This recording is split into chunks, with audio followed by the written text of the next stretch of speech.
Hi students, my name is Anuj Goyal.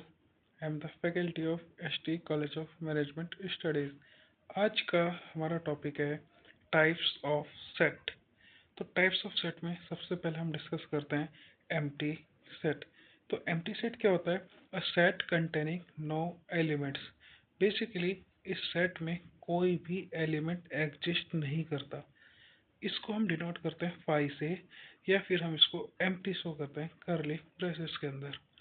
For example, अगर मैं बोलूँ a group of natural number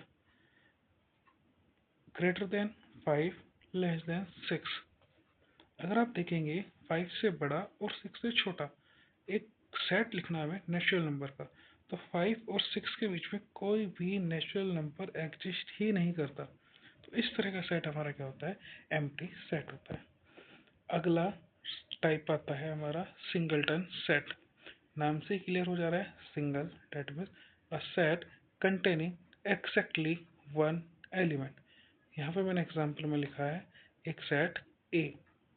basically यहाँ पर क्या होगा, एक सिंगल एलिमेंट होगा, चाहे वो कुछ भी हो सकता है, ए हो सकता है, वन हो सकता है, टू हो सकता है, वो कुछ भी हो सकता है। ऐसे सेट को हम क्या बोलते हैं? सिंगलटन सेट बोलते हैं।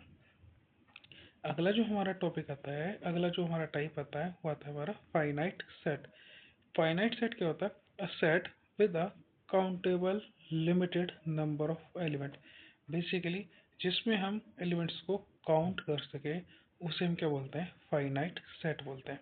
जैसा मैं बोलूँ a group of natural number less than 10, तो यहाँ पर हम काउंट कर सकते हैं कि मैं बोलूँ a set of natural number less than 1 lakh, तो काउंट तो मैं यहाँ भी कर पा रहा हूँ। बेसिकली जो लिमिटेड हो, 1 लाख भी तो लिमिटेड है, काउंटेबल है, तो हम इसको क्या बोल रहे हैं? फाइनाइट सेट बोल रहे हैं। अगला हमारा क्या आता है? Infinite set. इनफाइनाइट सेट में मैंने लिखा है a set with an uncountable और endless number of elements. Basically जिसमें एलिमेंट्स का एंड ही ना हो। जैसा एग्जांपल लिखा है सेट ऑफ नेचुरल नंबर। अब नेचुरल नंबर 1 से लेकर के इनफाइनाइट तक चलता है, तो हम तो इसको नहीं बता पाएंगे कि ये हमारा एंड कहाँ पे हो रहा है। ये हमारा क्या हुआ? एंडलेस हुआ। इससे अलग भी बोल सकते हैं a set of real number, तो ये भी हमारा क्या हो जाएगा? अनकाउंटेबल। तो बेसिकली फाइनाइट में क्या होता है? काउंटेबल नंबर्स, और इनफाइनाइट में क्या होता है? Uncountable numbers.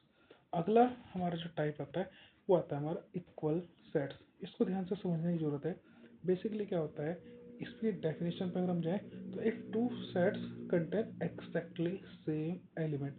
अगर हमारे पास दो सेट हैं और वो एक्जैक्टली सेम एलिमेंट है, जैसे यहाँ पे लिखा है ए में 1 and 2, बी में लिखा है 2 and 1, यहाँ पर ऑर्डर मैटर नहीं करता है। तो यहाँ पर ए और बी दोनों के हमारे इक्वल सेट है। अगर मैं अगले उस पे जाऊँ तो अगले में क्या हो रखा है? ए में लिखा है मैंने 1 1 2 2 2 3, और बी में लिखा है 1 3 2। बेसिकली अगर हम यहाँ पे ए को देखें तो ए भी हमारा 1 2 3 ही है, क्योंकि अगर आप सेट की डेफिनेशन के अकॉर्डिंग जाएंगे तो सेट की डेफिनेशन कहती है a well defined collection of distinct object. यहाँ पर अगर हम देखेंगे तो 1 बार 2 बार रिपीट हो रहा है, तो हमें तो डिस्टिंक्ट चाहिए, तो हम इन दो में से एक ही को काउंट करेंगे। यहाँ पर 2 3 टाइम्स हो रहा है, यहाँ पर भी हम एक ही बार काउंट करेंगे। तो यहाँ से हमें क्या सीखने को मिलता है? पहला पॉइंट कि सेट के अंदर ऑर्डर मैटर नहीं करता। 1 2 लिखा है या 2 1 लिखा है, दोनों बात सेम ही है। दूसरा हमने क्या सीखा है कि सेट के अंदर फ्रीक्वेंसी मैटर नहीं करती। चाहे वो 1 बार आए चाहे वो 10 बार आए, डेट मीन्स कितनी भी बार रिपीट हो रहा हो वो मैटर नहीं करता, वो एक ही बार काउंट होगा। तो यहाँ भी ए और बी सेकंड एग्जांपल में भी दोनों हमारे इक्वल सेट है।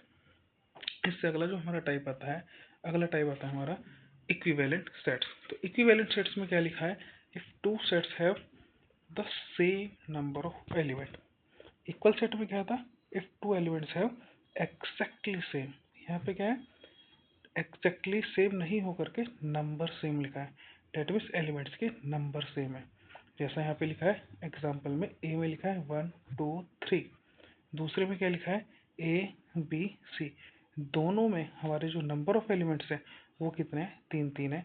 तो यहाँ पर ये इक्विवेलेंट सेट होंगे। आई होप आप लोगों को ये चीज़ें समझ में आई होंगी।